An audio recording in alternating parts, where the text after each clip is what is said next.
बंदर बहुत शैतान था, लेकिन उसका जंगल में कोई नया दोस्त बन ही नहीं रहा था।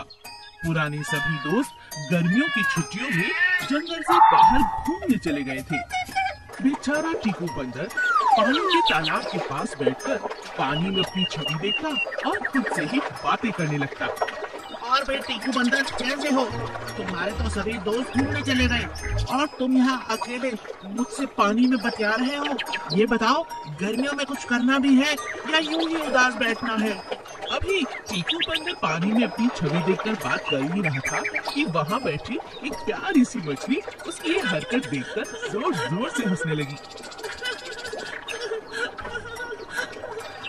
तुम मुझसे हंसती क्यों हो? क्या बात है? हंसू नहीं तो क्या करूं? तुम खुद से ही बातें कर रहे हो। अरे जानते नहीं, ये तुम्हारा चेहरा है। जानता हूँ। हाँ, जानते हो, फिर भी ऐसा कर रहे हो क्यों? क्योंकि मेरा यहाँ कोई दोस्त नहीं, सबके सब गर्मियों की छुट्टियों में बाहर घूमने गए हैं। ये बात है। मछली टीकू बंदर की उदासी समझ जाती है। मेरी भी सभी सहेलियाँ दूसरे तालाब में चली गई हैं। मेरी माँ, मेरी मौसी, हमारा पूरा परिवार अभी नहीं रहेंगे। माँ कहती है ये तालाब बहुत सुंदर है और हम बहुत समय से यहीं पर हैं। हम कहीं नहीं जाएंगे। तो मैं क्या करूँ? तुम बहुत प्यारे हो बंदर, मुझसे दोस्ती करोगे? ये क्या कह दिया? क्या तुम मेरी दोस्त बनोगी? सच में जिंदगी का मजा आ जाएगा मछली। आज तक मैंने किसी मछली को अपनी दोस्त नहीं बनाया और तुम जानती हो मेरे सभी दोस्त मेरे साथ खेलते हैं, लेकिन अब मैं ये सोच रहा हूँ कि तुम्हें अगर दोस्त बनाऊंगा तो तुम मेरे साथ कैसे खेलोगी? तुम मुझ पर छोड़ दो। रुको, मैं तुमको भी कुछ खाने खिलाती हूँ। मछली जल्दी से पानी में डुबकी लगाती है और कई तरह के व्यंजन बंदर के लिए ले आती है। बंदर नए नए तरह के व्यंजन खाकर बहुत खुश होता है। मछली से ढेर सारी बातें करता है और अगले दिन आने का वादा भी करता है। अरे वाह, आज का दिन तो मजा आ गया मछली। कल तुमसे मिलने सही समय पे आऊंगा। अपने सारे घर के काम निपटा कर रखना, खूब खेलेंगे। हाँ, मैं भी तुम्हारा इंतजार करूंगी।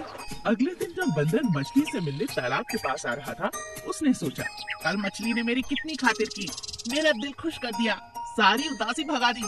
क्या मैं आज खाली हाथ ही उसके पास चला जाऊं? ये तो गलत है। बहुत सोचने के बाद बंदर आम के बागीचे से कुछ आम तोड़ता है और मछली के लिए ले आता है।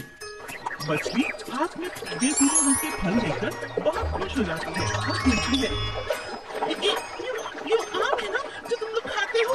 मैंने बहुत सुना है इसके बारे में। हाँ मछली, तुम मेरी दोस्त हो। आज ये फलों का राजा मैं तुम्हारे लिए लाया हूँ, खाकर देखो। मछली और बंदर मिलकर आम खाते हैं। दोनों दोस्त खुशी खुशी गर्मियों की सारी छुट्टियां बिताते हैं और मजे करते हैं। गुड्डी नाम की बहुत ही शैतान बच्ची थी। उसे मैं करने के अलावा और कुछ आता ही नहीं था। हर किसी को अपनी आवाज से हमेशा परेशान करना उसकी बहुत बड़ी आदत बन चुकी थी।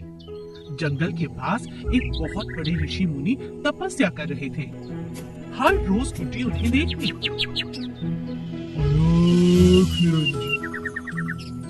अलग निरंजन, हरिओम हरिओम।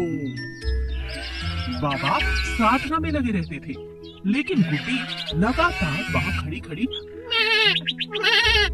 ऐसा करती रहती। मैं बंद होने का नाम ही नहीं लेती। उसकी आवाज के कारण धीरे धीरे ऋषि मुनि की तपस्या भंग होने लगी। एक दिन ऋषि को बहुत गुस्सा आया। उन्होंने अपनी आंखें खोली और गुड्डी बकरी को कहा, हट, तेरे कारण मेरी तपस्या भंग हो रही है। हर रोज यहाँ आकर मैं करती रहती है। दुष्ट बकरी, तुझे इसका अंजाम भुगतना होगा। आज के बाद तू मैं नहीं कर पाएगी। तेरा शरीर मिट्टी का हो जाएगा। ऋषि ने ऐसा कहा ही था कि तुरंत बकरी एकदम मिट्टी की बन गई। अब ना तो वो बोल सकती थी और ना ही कोई बात कर सकती थी, लेकिन वो बहुत रोने लगी और उसकी आंखों से आंसू बहने लगे। मुझसे क्या गलती हो गई? ऋषि मुनि ने मुझे मिट्टी का बना दिया। अब मैं क्या करूं? मेरी आवाज सुनने वाला कोई नहीं। भगवान मेरी मदद करो। ऋषि मुनि फिर से अपनी तपस्या में लग गए। कई दिन बीत गए, बकरी वहाँ मिट्टी ही बनी रही और खड़ी रही। अचानक एक दिन तेज तूफान आया और बारिश होने लगी। तेज बारिश के कारण मिट्टी की बकरी धीरे धीरे बहने लगी। कोई बचाओ, बचाओ, आज तो मेरी मौत निश्चित है, कोई है? लेकिन बकरी की आवाज बिल्कुल भी किसी को नहीं सुनाई दे रही थी। मगर अचानक ऋषि मुनि के मन में उस बकरी के लिए दया आ जाता है। वो आंखें खोलते हैं और अपना श्राप वापस ले लेते हैं। बकरी अपने असली रूप में आ जाती है और उससे माफी मांगती है। आप हमें हैं ऋषि मुनि। आज के बाद मैं बिल्कुल भी शोर नहीं करूंगी, रहूंगी तो आपके आसपास, आपकी सेवा करूंगी, लेकिन आपको बिल्कुल परेशान नहीं करूंगी।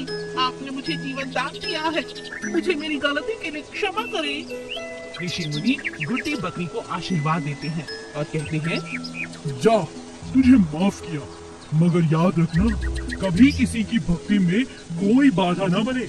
इस बात का ख्याल रखना, आज से तुम्हारा परम धर्म होना चाहिए। मैं समझ गई ऋषि जी, ऐसा ही होगा। आलू, कचालू और लालची टमाटर। कन्हैया अपने खेतों में आलू, कचालू और टमाटर उगाया करता था। आलू कचालू तो आपस में बहुत अच्छे दोस्त थे, लेकिन टमाटर हमेशा उनकी दोस्ती से जलन करता था। दोनों आलू कचालू मस्ती करते, खूब बातें करते और धूप में खड़ा खड़ा टमाटर उनसे जलन करता रहता। एक दिन, और बताओ आलू, आज क्या हाल चाल है? ठीक हूँ भैया, तुम तो जानते हो यहाँ धूप में खड़े खड़े बड़ा परेशान हो रहा हूँ। सोचता हूँ कुछ ही दिनों में फसल कटेगी तो जरा कुछ खेल कूद हो जाए। ये तो तुमने ठीक कहा। दोनों खेल कूद का प्रोग्राम बनाते हैं और उधर टमाटर खड़ा खड़ा उनकी बातें सुनकर जलने फूकने लगता है और कहता है, क्या खेल कूद? इतनी धूप में क्या खेलोगे? हम जो मर्जी खेले, तुम्हें क्या मतलब? हम जो मन में आए वो करें। तुम तो हमसे जलते हो। नहीं नहीं, मैं जलता नहीं, मैं मूर्ख नहीं हूँ। तुम दोनों मूर्ख हो, सारा दिन बातें कर करके अपना दिमाग भी खराब करते हो और मेरा भी। कटाई के बाद एक दिन आलू कचालू आपस में फिर से बात करते हैं और कहते हैं, ठीक है यार, बहुत दिनों से आराम हो गया, अब चलो जरा गांव का चक्कर लगा कर आते हैं। हाँ हाँ, चलो चलो, लेकिन ऐसे नहीं, हम दोनों एक रेस लगाएंगे, जो प्रथम आएगा उसे इनाम मिलेगा। इनाम में क्या दोगे? इनाम में कुल्फी है। तो ये बात है, चलो। दोनों दौड़ लगाने की प्रतियोगिता की तैयारी कर रहे होते हैं, तभी टमाटर वहाँ आता है। तुम आज यहाँ क्या कर रहे हो? मैं सोच रहा हूँ तुम दोनों से दोस्ती की जाए, क्या तुम भी हमारे साथ ये शर्त जीतना चाहते हो? हाँ हाँ, क्यों नहीं, तुमने ही तो कहा था मिलकर दोस्ती करके रहना चाहिए, और अगर मैं आज जीत गया तो कुल्फी मेरी। तीनों के तीनों रेस लगाते हैं, लेकिन गर्मी के कारण रास्ते में ही टमाटर खुलकर फट जाता है और आलू कचालू में से कचालू प्रथम आ जाता है। आज तो इस टमाटर का घमंड चूर चूर हो गया। हमने तो इसे बहुत समझाया, मगर ये अपने लालच के कारण हमारे साथ आया। इसे जानते हो क्या चाहिए था? कुल्फी। हाँ, ये तो तुमने ठीक पकड़ा, ये सिर्फ कुल्फी के कारण हमसे दोस्ती करना चाहता था। अब देखो इसकी हालत। चलो दोस्त, कुल्फी खाएं। गधे का रास्ता। जम्पू नाम के गांव में बिल्कुल भी विकास नहीं हो रहा था। गांव के लोग शहर तक पहुंचने के लिए कई जंगलों को पार करके जाते थे। हे भगवान, मैं तो कहती हूँ किसी और गांव में चलकर रहते हैं। हमारे गांव में तो सड़क तक नहीं है, किस तरह विकास होगा हमारे गांव का? तुम जमींदार से जाकर बात करो, पंचायत के प्रधान से बात करो, अरे कुछ तो करो। गांव की सभी औरतें बहुत ज्यादा परेशान थीं। गांव में विकास न होने के कारण बच्चे भी बिल्कुल पढ़ नहीं पा रहे थे। गांव के सभी लोग मिलकर सरपंच के पास जाते हैं और अपनी समस्या बताते हैं। मैं तुम सब लोगों की बात समझ सकता हूँ, लेकिन गांव से शहर तक का रास्ता बनाने में बहुत खर्चा लगेगा। इतना पैसा कहाँ से आएगा? चलो मैं कुछ सोचता हूँ। सरपंच बहुत सोचता है और फिर उसे लोगों से सलाह मिलती है कि उसे सरकारी लोगों से मदद लेनी चाहिए। वो कुछ सरकारी लोगों को अपने गांव तक ले आता है और उनसे कहता है, महाराज, ये रास्ता जाता है गांव से शहर तक। अगर आप इसे एक पक्की सड़क में बदल देंगे तो आपकी बहुत बड़ी मेहरबानी होगी। वो सरकारी लोग पूरी सड़क का मुआयना करते हैं। उनमें से एक आदमी सरपंच से पूछता है, सरपंच जी, इस रास्ते का आपको कब पता चला और कैसे? अरे साहब, बड़ा मजेदार किस्सा है। गांव के सभी गधे इसी रास्ते से शहर जाते हैं और उनमें सबसे होशियार है मेरा गधा बिरजू। बस हम लोग भी उनके पीछे चल पड़ते हैं शहर तक। सालों से सरपंच उसी रास्ते का इस्तेमाल कर रहा था। यह बात सुनकर सभी कर्मचारी जोर जोर से हंसने लगते हैं।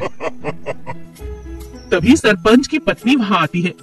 ये चाय लीजिए। ये लोग हंस क्यों रहे हैं जी? अरे भाभी जी, कुछ नहीं, हम लोग तो बस गधे वाले रास्ते के लिए हंस रहे हैं।